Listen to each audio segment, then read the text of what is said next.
opanoides y cumplen la misma función que el colesterol, darle rigidez a esa membrana, ¿sí? No van a ser estructuras completamente rígidas. ¿Por qué? Porque tiene que pasar ciertos nutrientes, pero en las bacterias vamos a encontrar los opanoides. Membrana citoplasmática es una estructura vital para las bacterias. Veremos que aquí se lleva una gran parte de lo que es el metabolismo bacteriano. Mientras que en una célula eucariota se ayuda de otros organelos para llevar a cabo ciertos procesos metabólicos, en la bacteria no hay organelos. Entonces, la mayor parte de esas funciones se las va a adjudicar la membrana citoplasmática. Entonces, esa estructura es sumamente vital para las bacterias. ¿Qué otras diferencias podemos hablar? Principalmente a nivel de lo que son lípidos, pues el tipo de fosfolípidos. ¿Sí? Y aquí, bueno, yo les pongo las diferencias, pero no quiere decir que esto yo me lo tengo que aprender, ¿no? Que el fosfolípido que tiene una bacteria es el fosfatidiletalamina. Porque si ahorita les pregunto qué fosfolípidos hay en una célula eucariota, pues no me van a saber decir, ¿sí? Pero aquí una diferencia importante, o algo que hay que marcar, es que el tipo de fosfolípidos que comprenden esta estructura son completamente distintos a los de la célula eucariota, ¿ok? Ahora, estos lípidos, vamos a ver que en lo que son las bacterias gram positivas, aparte de esta bicapa tenemos glucolípidos, glucofosfolípidos. Y su concentración o el tipo de fosfolípidos que se encuentran a este nivel pueden cambiar dependiendo la temperatura a la cual se someta este microorganismo. Por ejemplo, si tenemos a la bacteria en ambientes donde hay altas temperaturas, ¿sí? No temperaturas que las lleguen a matar, pero sí temperaturas elevadas, pues su estructura a nivel de esta membrana va a estar en mayor concentración con ácidos grasos saturados, aquí en los fosfolípidos. Si hay bajas temperaturas, aumentan los insaturados. Membrana citoplasmática va a ayudar a mantener viva la bacteria. Díganme por favor ahorita, ¿qué método de conservación les dijeron que se utiliza para las muestras que están destinadas para bacteriología? Refrigeración. Refrigeración, frío, ¿sí? ¿Por qué utilizamos el frío? Porque el frío disminuye la actividad metabólica de las células, y en este caso de las bacterias. Se disminuye su actividad metabólica. ¿Por qué se mantienen vivas las bacterias? Pues dentro de todos los mecanismos que existen, a nivel membrana citoplasmática, aumentan su concentración de ácidos grasos insaturados. Y esto con la finalidad de mantener viva la bacteria. Cuando una bacteria la tenemos a temperaturas muy altas o muy bajas, va a cambiar varios de sus sistemas y principalmente de su metabolismo. El metabolismo lo va a detener. El metabolismo se lleva a cabo aquí. Entonces, esa estructura va a ayudar a regular todo lo que es el metabolismo bacteriano. Esa es la principal función. Junto con lo que me mencionaron, es una estructura semipermeable. ¿Va a permitir el paso de nutrientes? Sí, pero no es su única función. Para una bacteria es sumamente importante porque aquí se detiene el metabolismo o se va a activar, dependiendo de los cambios externos. Al igual que lo que es una membrana citoplasmática de una célula eucariota, pues vamos a encontrar proteínas integrales y proteínas periféricas, ¿sí? Proteínas que a lo mejor fácilmente pueden atravesar esta doble capa de fosfolípidos para obtener sustancias o para sacar las mismas. ¿Ok?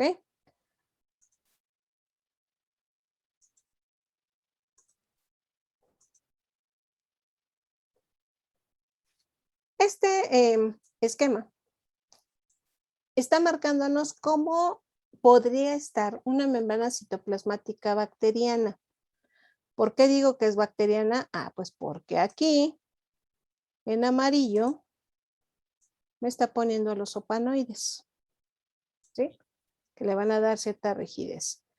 Aquí tenemos proteínas periféricas, proteínas integrales, glucolípidos, oligosacáridos. Podemos tener otro tipo de proteínas, depende también mucho de la bacteria.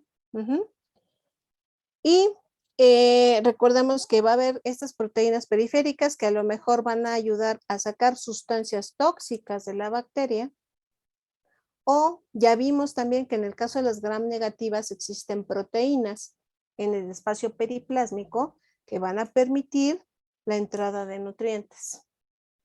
Entonces, esta estructura, insisto, es una estructura vital para las bacterias. No únicamente va a ser el sitio de filtración, qué es lo que requiero y qué es lo que desecho, no, sino que aquí se lleva una gran parte del metabolismo bacteriano. Y aquí están todo lo que son las funciones. Cuando nosotros hablamos de una membrana, hablamos de que tiene una selectividad, ¿sí? No va a dejar pasar cualquier sustancia. Eso les preguntaba, que sabían. Aquí lo que son sistemas de transporte, vamos a ver que son iguales, con alguna que otra diferencia por ahí, que los que ustedes ya más o menos, espero que conozcan, de la célula eucariota. ¿Ok? Entonces, no va a pasar cualquier tipo de sustancia. El paso de ciertas sustancias va a depender, puede ser del gradiente de protones, puede ser del calcio, por ejemplo, o puede ser de lo que me mencionaron, el gradiente de la concentración. Para las bacterias, insisto, va a ser un sitio vital, porque aquí se va a llevar a cabo su metabolismo. Si yo hablo de generación de ATP, se va a llevar en membrana citoplasmática. Si yo hablo de fosforilación oxidativa, se va a llevar a cabo en membrana citoplasmática, ¿sí? Entonces, todo lo que es metabolismo, o la mayor parte del metabolismo bacteriano, se va a llevar a cabo en este sitio. ¿Okay? Vamos a ver que en el caso de las bacterias, muchas de las toxinas que causan enfermedad son constituidas por proteínas. Entonces, estas se sintetizan en citoplasma y salen a través de la misma membrana. Acabamos de ver hace ratito que el flujo de protones a través de esta membrana citoplasmática es el que le va a dar el movimiento al flagelo, ¿sí? La bacteria no va a gastar energía, no va a gastar ATP en que se muevan, que les gusta unos 3000 flagelos. Es el flujo de protones. ¿Okay? Ya vimos ahorita, en este sitio, o más bien por debajo de la membrana citoplasmática, que es el sitio donde normalmente se da esto, se sintetizan el disacárido del NAGENAM, el tetrapéptido, la flagelina, la fimbrilina, los azúcares que van a constituir una cápsula, un glicocálix. Todo esto se va a dar siempre por debajo de la membrana, muy cercana a ella, porque estos tienen que salir y salen a través de las proteínas o de la estructura. Ya vimos ahorita el flagelo y también vemos con la fimbria. La fimbria se ensambla, deja ahí un hueco en la membrana y a través de ese hueco van saliendo todos sus componentes. Entonces va a ser el sitio donde se van a formar estas, o se comienzan a sintetizar parte de las estructuras que están externas a ella. Pared celular, flagelo, fimbrias, cápsula, ¿sí? Por ejemplo. Ya vimos que en el caso de la fisión binaria, cuando se replique el DNA, este DNA no puede quedar suelto en el citoplasma. Si esto sucediera, pues una de las dos células se llevará el doble de la información genética. Entonces veremos que del citoplasma, de su lámina interna, va a existir una proyección hacia el interior que va a servir de sitio de anclaje para el cromosoma, ¿sí? Para que una de las dos células no se lleve el doble de información genética. Y si, lo que es la membrana citoplasmática es la que va a detectar todas las señales químicas del exterior, ¿sí? Si hay suficiente concentración de oxígeno, si hay acumulación de sustancias tóxicas, si está en un ambiente propicio o no para su reproducción, todas esas señales se van a recibir aquí. Y de aquí, junto con el cromosoma, salen las órdenes para modificar. Hablemos ahorita un poquito de resistencia bacteriana. Cuando nosotros estamos tomando un tratamiento con antibióticos, estamos matando bacterias. Por X o Y nos sentimos bien, detenemos el tratamiento y las bacterias que todavía están vivas detectan que comienza a bajar la concentración. Entonces, esa es la primera señal que se detecta a este nivel para que se envíe al cromosoma. De aquí se determina qué puede hacer la bacteria para destruir ese antibiótico, porque lo tiene ahí todavía presente, no se ha eliminado al 100%. Entonces, ahora sí que podemos decir que la bacteria comienza a ver qué es lo que va a modificar en su estructura, o a lo mejor si se sintetiza una enzima que destruya a ese antibiótico, ¿ok? Entonces, esa señal de que ya no hay concentración suficiente de antibiótico para matarla, esa señal llega aquí. De aquí se va al cromosoma, la bacteria modifica su estructura y cuando vuelvo a tomar el medicamento ya no me sirve de nada porque esa bacteria ya es resistente a esta sustancia. La señal, repito, inicialmente se recibe aquí. Entonces, membrana citoplasmática es, si comparo yo con pared celular, pues va a ser mucho más vital para la bacteria. Si yo le quito energía, se va a morir rápidamente la bacteria. ¿Cómo le voy a quitar energía? Rompiendo con esta estructura de membrana citoplasmática. ¿Ok? ¿Sí vamos bien hasta aquí? Sí. Sí. Bueno, en el caso de esta parte, bueno, es muy aventurado decir, es que esto ya lo vieron, es que esto lo debieron de haber visto. En teoría, desde bachillerato, debieron hablarles de la célula, de lo que son las funciones y esta parte que son sistemas de transporte. ¿Ok? Lo voy a ver de una forma muy sencilla. ¿Sí? Todos los procesos realmente son complejos. Los revisamos de forma sencilla porque, bueno, a fin de cuentas esta carrera es formar un médico veterinario. No, como les mencionaba en un inicio, no es un bacteriólogo. ¿Sí? Entonces, bueno, deben de conocer las bases. En los sistemas de transporte, bien me comentaban, a nivel de membrana, muchas sustancias, su paso va a depender de su gradiente de concentración del ambiente externo y el ambiente interno. Pero repito, aquí la bacteria se protege. Entonces, lo que ya llegó a este nivel de membrana citoplasmática, básicamente es lo que va a necesitar. ¿Sí? ¿Por qué? Porque ya pasó al menos un filtro que es pared celular. ¿Sí? Si hablo de agua, por ejemplo. Si hablo de una gram negativa, pues ya pasó el filtro de membrana externa. ¿Ok?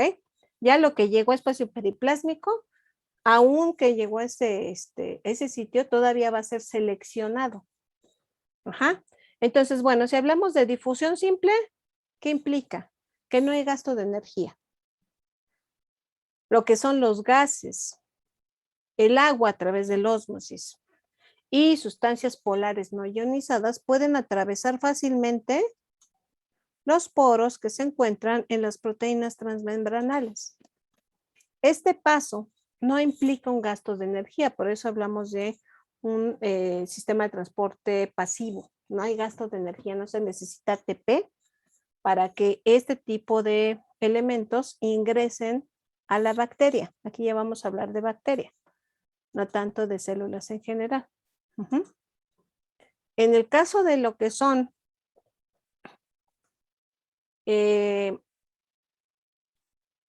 sistemas de transporte activo, donde ya hay gasto de energía, aquí las bacterias se pueden ayudar de lo que es el flujo de protones o del sodio que se encuentra a nivel de estas membranas, ¿sí? Entonces, puede que algunas sustancias entren por el llamado simporte, por protones o por sodio. ¿Esto qué implica? Que entran dos al mismo tiempo, ¿sí? Junto con el sodio puede entrar un elemento o junto con los protones entran los elementos. En el caso de los protones por sí solos, pueden crear gradientes de concentración y estos gradientes de concentración pueden permitir que algunas sustancias ingresen o que algunas sustancias salgan. Entonces, en simporte estamos hablando de que son dos sustratos. Uno de ellos puede ser los protones o puede ser el sodio y el otro algún elemento que requiera la bacteria. El problema con este tipo de sistema de transporte, les decía, es que hay gasto de energía. El paso de estas sustancias a través de la membrana implica que la bacteria tenga que gastar energía. ¿Ok? Repito, lo estamos viendo de una forma muy sencilla. Transporte activo dirigido por ATP. ¿Qué es esto? Recordemos que en las gram negativas tenemos un espacio periplásmico. Y este espacio periplásmico tiene proteínas de transporte, que se les conoce comúnmente como ATPasas de tráfico. Entonces, les decía, todo lo que pasó membrana externa, en espacio periplásmico todavía va a ser seleccionado. Si la bacteria requiere ese elemento, estas ATPasas lo van a capturar. ¿Ok? Y lo van a llevar a una proteína transmembranal o integral. Este va a pasar y en el momento que ingresa al citoplasma es cuando se da el gasto de energía. Repito, en este tipo de transporte activo estamos hablando de bacterias gram negativas, donde están involucradas las proteínas que se encuentran en el espacio periplásmico. Aquí ya estas proteínas se les conoce como ATPasas de tráfico. Van a ayudar a pasar a un nutriente, ¿sí? Y aquí tienen, bueno, el listado de algunos nutrientes que pasan por esta vía. Un sideróforo, jóvenes, porque vamos a manejar este término en todo el semestre.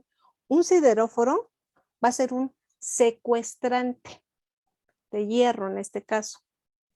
El hierro es vital para las bacterias, porque si no hay hierro presente, no se lleva a cabo la fisión binaria. Entonces, muchas bacterias producen estos sideróforos, que básicamente son proteínas que capturan el hierro, lo secuestran. ¿Para qué? Para que la bacteria tenga hierro disponible y se pueda multiplicar. ¿Ok? Entonces, este sistema de transporte, ya estamos hablando de un sistema de transporte exclusivo de bacterias. ¿Ok?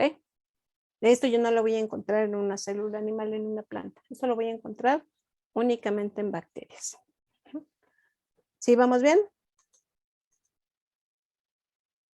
Sí. Sí. Translocación de grupos. ¿Qué sucede con los sistemas de transporte activo que acabo de mencionar? Bueno, se desperdicia ese fosfato inorgánico que se pierde. Al quedar el ADP, un fosfato inorgánico ya se perdió.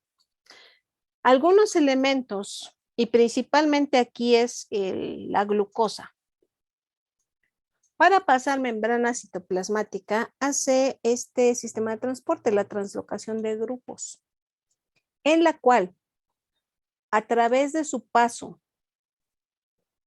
por la proteína integral de la membrana, se da el gasto de ATP.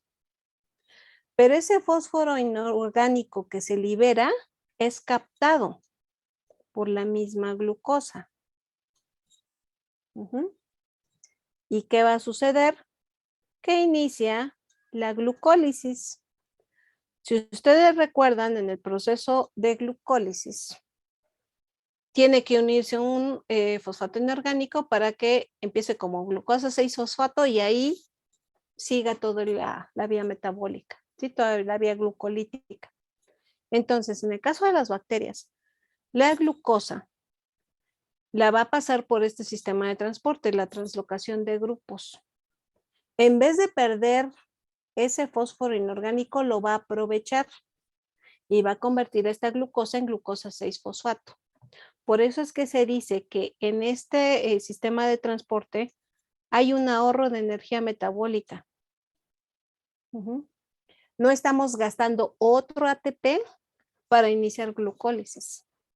Ya la glucosa cuando ingresó al citoplasma ya está modificada, entonces inicia la glucólisis. ¿Sí?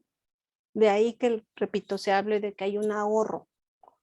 No vamos a utilizar dos glucosas para formar glucosa 6-fosfato.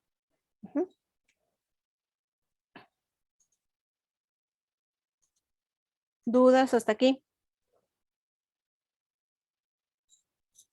No, profesora. ¿No? Adelante, adelante, cualquier duda.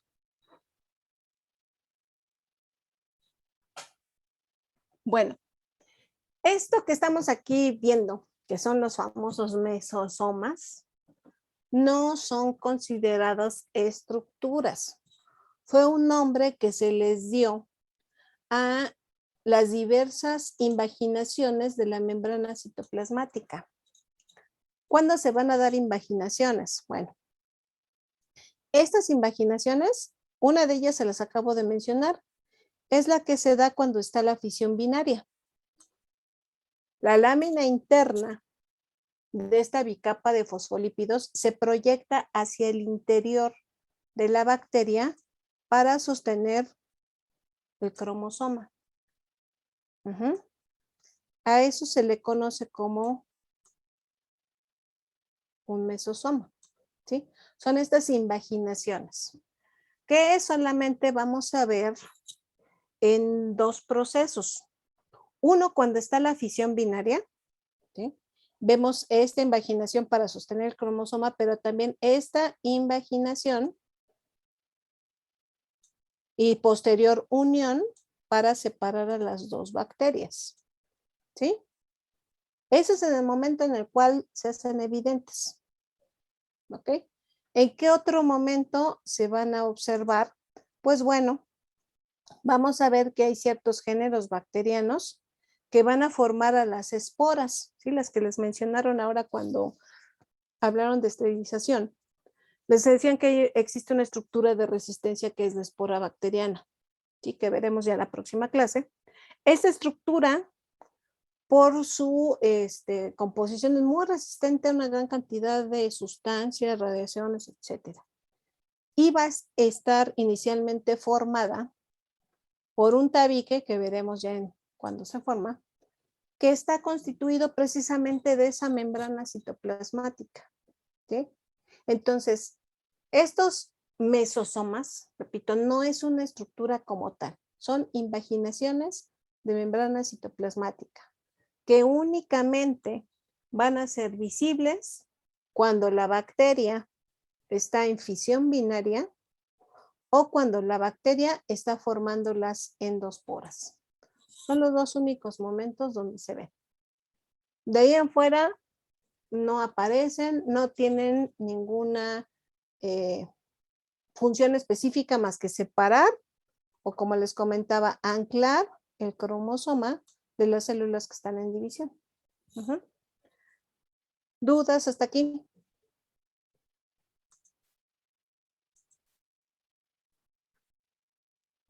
¿Ninguna? No, profesora. No. Bueno, antes de entrar a esta parte. ¿Para qué sirven los ribosomas? ¿Cómo son los ribosomas de la célula eucariota? ¿Qué saben de los ribosomas? No necesariamente de bacterias, de célula eucariota. Tienen 2 subunidades y sirven para la síntesis de proteínas. De proteínas. ¿Dónde encontramos los ribosomas en la célula eucariota? En el retículo endoplásmico rugoso o en el citoplasma. Exactamente. Tenemos esos dos sitios. Su principal función es síntesis de proteínas. ¿Alguien recuerda cuál es la diferencia entre el ribosoma bacteriano y el ribosoma de la célula eucariota? Eso ya lo mencionamos. El grado de sedimentación. ¿Cuál es? En el caso de la célula eucariota. 80S. 80S. Gracias. Esto sí es importante y se los marqué cuando les hablaba de diferencias entre bacterias y células eucariotas. ¿Por qué? Veremos más adelante en el tema de antibióticos que hay antibióticos que tienen esa toxicidad selectiva. Solamente detienen la acción de los ribosomas. Y estos ribosomas, de los ribosomas bacterianos, perdón. Estos ribosomas, su estructura es igual al de la célula eucariota, nada más que existen diferencias importantes y una de ellas es precisamente el tamaño. ¿Ok? Entonces, en el caso de los ribosomas bacterianos, vamos a hablar de que su coeficiente, su tamaño de sedimentación es de 70S. Igual que en la célula eucariota está constando esta estructura de 2 subunidades. En estos ribosomas vamos a encontrar que hay del 90% del RNA que está en la célula o en la bacteria, un 63% de ese mismo se encuentra aquí. ¿Sí? Se encuentra en lo que son los ribosomas. Y en estos ribosomas vamos a encontrar una serie de proteínas. ¿Ok? Entonces, hablamos de 2 subunidades. Subunidad 30S y subunidad 50S. Veremos que los antibióticos van a actuar sobre una o sobre otra subunidad. En el caso de estas subunidades están constituidas por una diversa cantidad de proteínas. Para el caso de las que están en la subunidad pequeña, las proteínas son 21, se conocen 21, y llevan la letra S, abreviatura en inglés de small o pequeña. Y en el caso de la subunidad grande, son 32 proteínas y tienen la letra L del inglés large, ¿sí? O subunidad grande. Entonces, primera diferencia, el tipo de proteínas que están ahí. Aquí, cada subunidad en lo que es la síntesis de proteínas va a tener una función específica. Si hablamos de la subunidad pequeña, esta subunidad pequeña se va a encargar de leer o de codificar la información que trae el RNA mensajero. El RNA que viene directamente del DNA trae la información para la síntesis de una proteína en específico.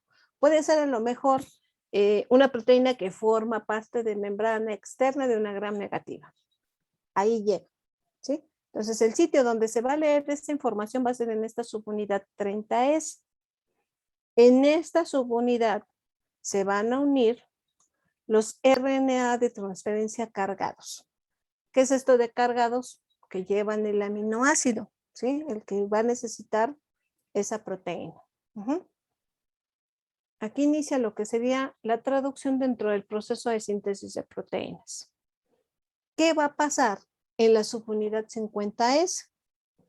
En esta subunidad vamos a ver que los aminoácidos se van a empezar a unir. Esos aminoácidos que llevan estos ARN de transferencia se van a empezar a unir y esa unión se va a dar en la subunidad grande. Esto va a originar que se forme el péptido, polipéptido y posteriormente la proteína. Ahora, los ribosomas en las bacterias se van a encontrar en el citoplasma. La bacteria, recuerden, no tiene retículo endoplásmico rugoso, entonces todos van a estar ahí dispersos en el citoplasma, pero siempre se van a encontrar como